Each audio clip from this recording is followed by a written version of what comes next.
नमस्ते मित्रों। रशिया और यूक्रेन के बीच जो वॉर शुरू हुआ है उसमें भारत के हजारों विद्यार्थी भाई बहनों और भारत के नागरिक वहाँ फंसे हुए हैं।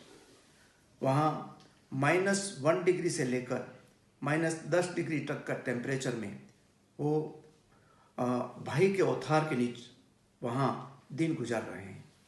आज वहाँ से उसको निकलना है, लेकिन ऐसी स्थिति आ गई है कि वो बाहर नहीं निकल पा रहे हैं। भारत के जो मंत्रिमंडल के सदस्य हैं वो कुछ यहाँ जो आते हैं विद्यार्थियों, तो उसका स्वागत करने के लिए वहाँ जाते हैं, लेकिन ये ज़रूरत नहीं है।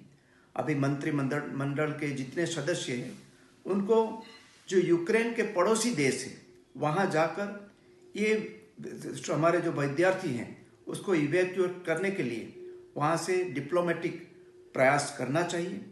और आसपास के जो कंट्रीज़ हैं वो कंट्री से यहाँ तक विद्यार्थियों को लाने का प्रयास करना चाहिए।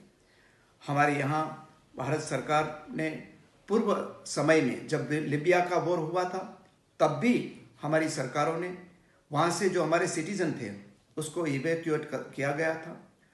जब कुवैत पर इराक ने हमला दिया था उस समय 1,70,000 हमारे जो सिटीज़न थे वो ये सिटीज़नों को हमारी इंडियन एयरलाइंस के थ्रू भारत में लाया गया था।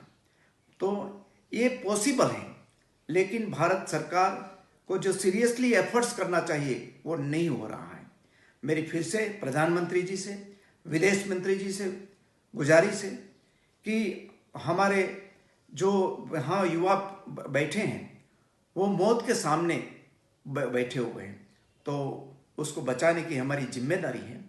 वो बच्चे लोअर मिडिल क्लास के बच्चे हैं, इसलिए गए हुए हैं कि यहाँ महंगी जो मेडिकल की शिक्षा जो 1.5 से 2 करोड़ तक उसको खर्च करना पड़ता है, वहाँ 20 से 25 लाख में वो शिक्षा पूरी हो जाती है, इसलिए गए हुए हैं।